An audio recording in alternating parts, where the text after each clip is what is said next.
Casa de San José ayuda a monjas y religiosas a colocar las velas, cirios, galletas, recorte de hostia y rompope que elaboran en sus conventos. Es una tienda de arte sacro que ofrece hermosas piezas procedentes de varios países. Casa de San José distribuye más de 100 títulos de películas católicas y de valores humanos, además videos de los lugares sagrados en todo el mundo y artículos devocionales, libros y discos compactos. A una cuadra del Metro Patriotismo, Casa de San José se encuentra en Avenida Tamaulipas, esquina con Patriotismo, en Ciudad de México.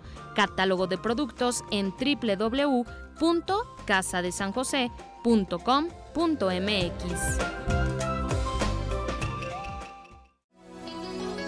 Desde 1906, el Troquel es el fabricante e importador de artículos religiosos de mayor prestigio en México.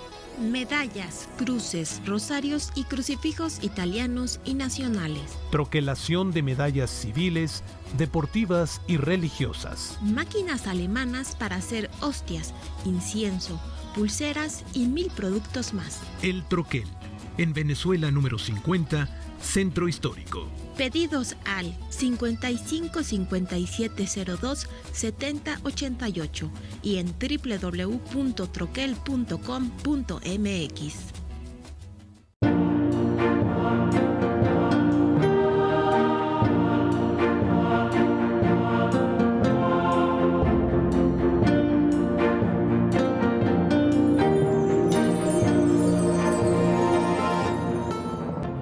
Y estamos de regreso, queridos amigos, y les saludo con la emoción de presentarles a una mujer que puso fin a los espantosos sacrificios humanos que se practicaban ya de manera viciosa y decadente aquí en México.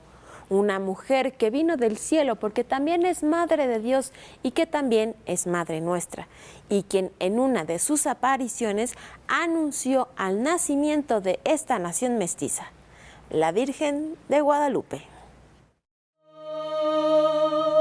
El 16 de septiembre de 1810 es la fecha histórica que marca la soberanía de México, aunque fue hasta el 24 de febrero de 1821 cuando logró establecerse la absoluta independencia de la Nueva España con la promulgación del Plan de Iguala, y hasta el 24 de agosto cuando se consolidó mediante los tratados de Córdoba firmados en Veracruz por Juan O'Donojú y Agustín de Iturbide.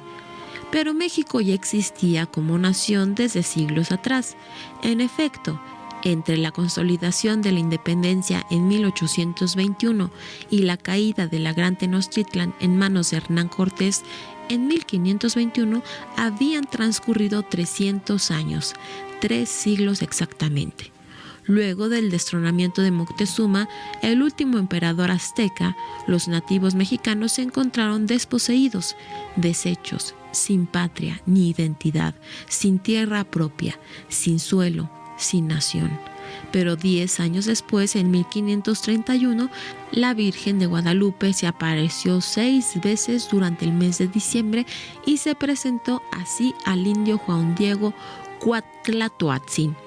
Ten la bondad de enterarte, por favor, pon en tu corazón, hijito mío, el más amado, que yo soy la perfecta, siempre Virgen Santa María y tengo el privilegio de ser madre del verdaderosísimo Dios, por quien se vive mucho. Ardo en deseos de que aquí tengan la bondad de construirme mi templecito, para allí mostrárselo a ustedes, engrandecérselo, entregárselo a Él que es todo mi amor, a Él que es mi mirada compasiva, a Él que es mi auxilio, a Él que es mi salvación. Luego anunció el nacimiento del nuevo pueblo de la nación mestiza que es México, cuando afirmó: yo me honro en ser madre compasiva de todos ustedes, tuya y de todas las gentes que aquí en esta tierra están en uno, y de los demás variados linajes de hombres, mis amadores. A partir de la expresión, todas las gentes que aquí en esta tierra están en uno, considerada el primer anuncio del nacimiento de esta nueva nación, es que sabemos que los mexicanos somos un pueblo mestizo, cuyo nacimiento como tal se anunció hace casi 500 años, el 9 de diciembre de 1531.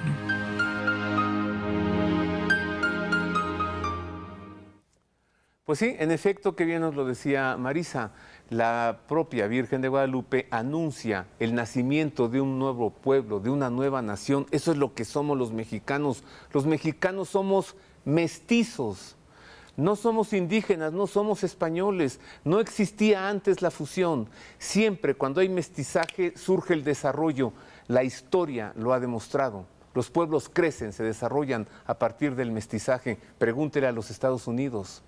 Eso es México, un pueblo mestizo, y mestizo significa mezclado. Y yo sigo conversando con Cristian Rodrigo Iturralde, historiador.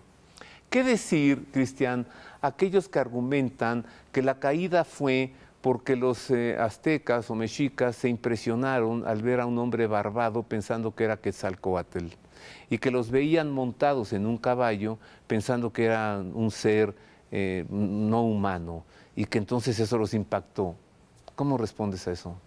Bueno, que en realidad creo que a efectos de esta defensa de la civilización occidental y de lo que ha hecho España y la Iglesia, creo que es indistinta, indiferente lo que podamos responder, porque es cierto que ya existían profecías, ¿no? El propio Moctezuma ya tenía pesadillas, de algún modo, de que estaba viniendo un nuevo orden, ¿no? Creo que el quinto sol, no recuerdo si es así como se manifestaban.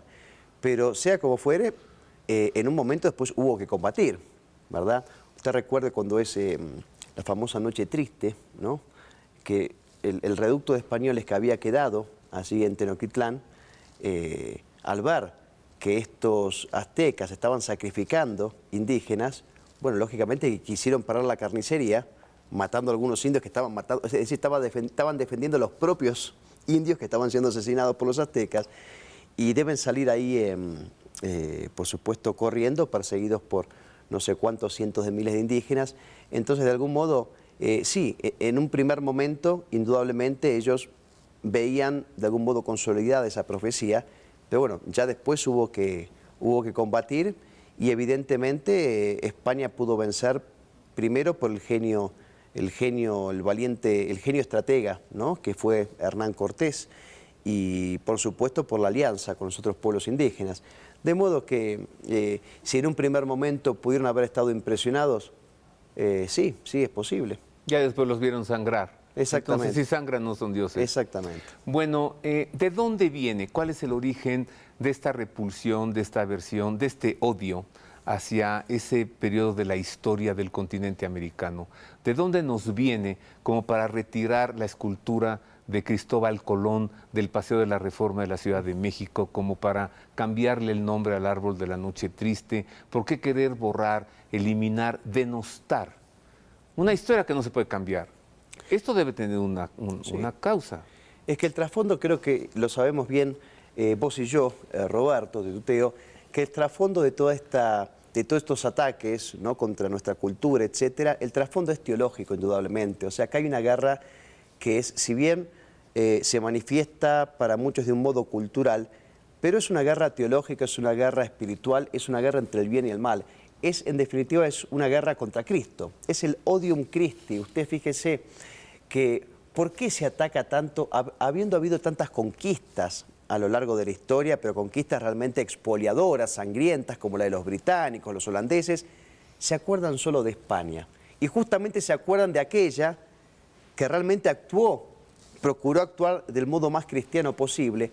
Bueno, lo que a España no se le perdona es haber traído el Cristo, primero haber sido católica. No se le perdona a España haber sido la hija dilecta, preferida de la Iglesia Católica, y haber evangelizado el continente. Por eso perdura todavía este odio contra España, pero es en el fondo, como siempre decimos, un odio a Cristo, ¿no? Porque fíjese todas estas manifestaciones, por ejemplo, tanto contra nuestra cultura, contra la familia, contra nuestra historia, siempre terminan en general cuando son manifestaciones públicas frente a una catedral, frente a una parroquia católica, Sí.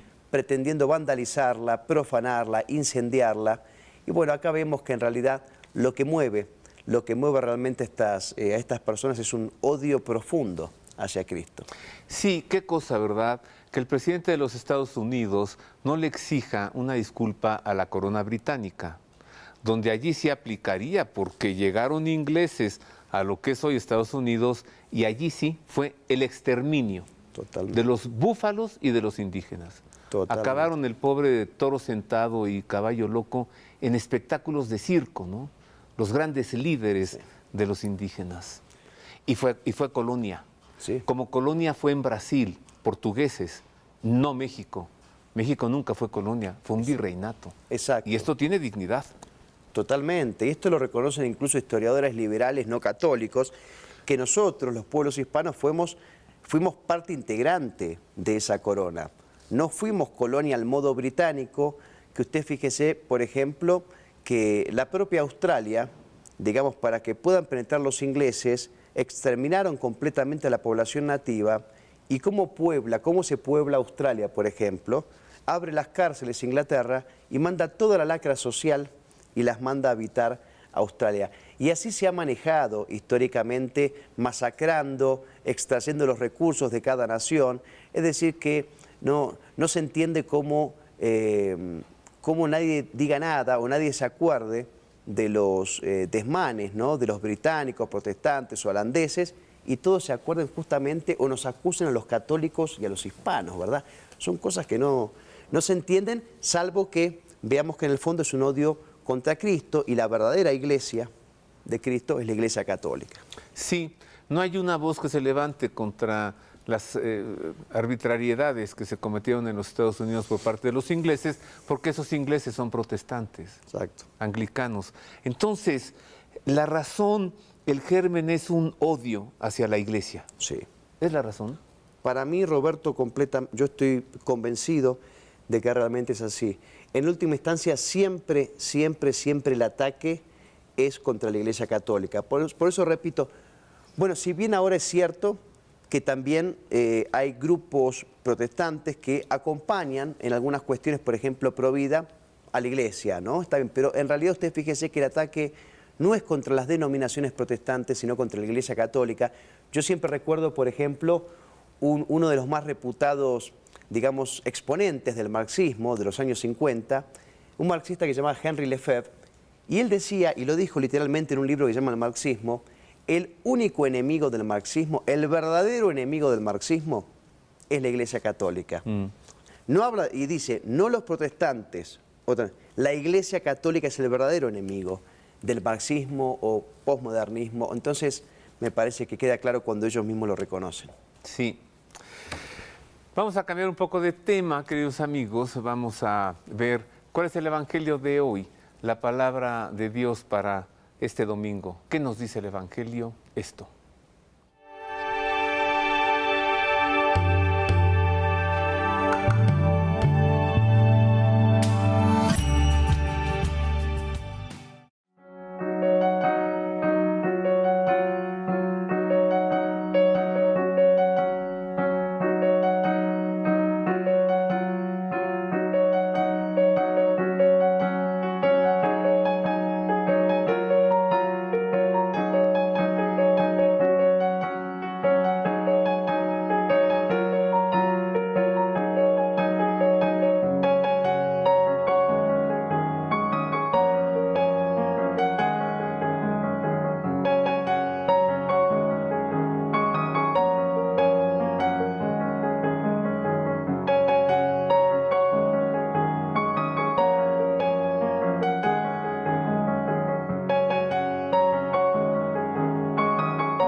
Este es el Evangelio para este domingo, esta es la palabra del Señor.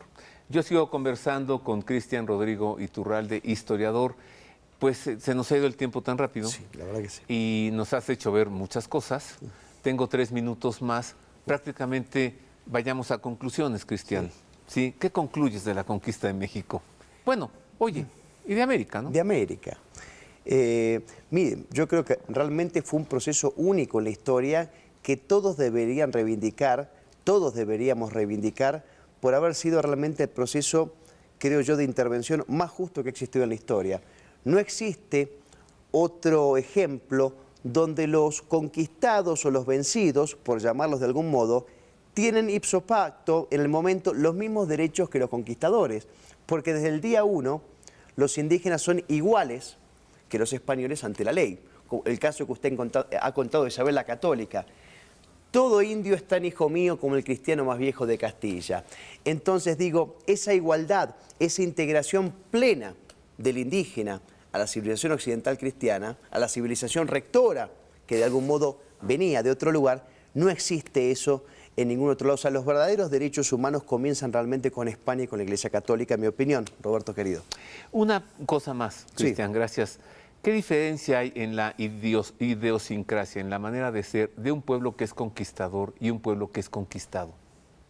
Bueno, realmente es una... Por ejemplo, sí. Estados Unidos es un pueblo conquistador. Sí. Y son nuestros vecinos. Y México es un pueblo conquistado. ¿Hay diferencia en la manera de ser, de vivir, la cultura? Mire, es una buena pregunta. Creo que tendría que reflexionar, que pensarla realmente. Pero... es posible tal vez hasta cierto punto. El tema es que, por eso yo no utilizo tanto el término conquistado, porque yo creo que aquí realmente existe una liberación y yo no creo que debamos sentirnos los americanos conquistados. No fuimos conquistados, fuimos liberados y fuimos invitados a formar parte de un orden social mucho más justo. De modo que no creo, por lo menos creo que no debería existir, como lamentablemente veo que existe en varios lugares americanos, una especie de sentimiento como un complejo de inferioridad como con respecto al sajón, cuando creo que es mucho más rica y ha sido mucho más rica la historia del occidente hispano católico que la que han tenido los sajones. Fíjense usted, el siglo de oro español, entre el finales del siglo XV y comienzos del siglo XVIII, ha sido el siglo por antonomasia de mayor cultura, que brotaba la cultura, las innovaciones por absolutamente todos lados, y eso ha sido obra de España, y esa España católica, la mejor España de su historia, es la que viene a América. De modo que yo no me siento conquistado, ni me siento parte de un orden único, ¿no? De esa fusión que usted hablaba entre lo mejor de Europa y lo mejor del continente americano. ¿La Santa Inquisición? Sí. ¿Hacemos un programa sobre la Santa Inquisición? Cuando usted quiera, Roberto, ¿Trato querido. hecho? Está todo hecho. Querido Cristian, muchas gracias. Ha sido un deleite conversar contigo. Le agradezco muchísimo. Muchas Roberto. gracias. Gracias. Le Encantado. agradezco mucho. Gracias. Es increíble de pronto que tenga que venir un argentino a hablarnos de estas cosas, porque sucede así, mire, solo desde fuera se pueden ver las cosas objetivamente. Cuando uno vive inmerso en ellas, como que no se aprecia tanto. Nuevamente, gracias, Cristian. Le espero la próxima semana con más de este programa que hacemos juntos y con tanto cariño para usted. A nombre del equipo de producción, a nombre de mis compañeros, el staff técnico, le deseamos feliz semana. Oiga, y como siempre, Dios le guarde.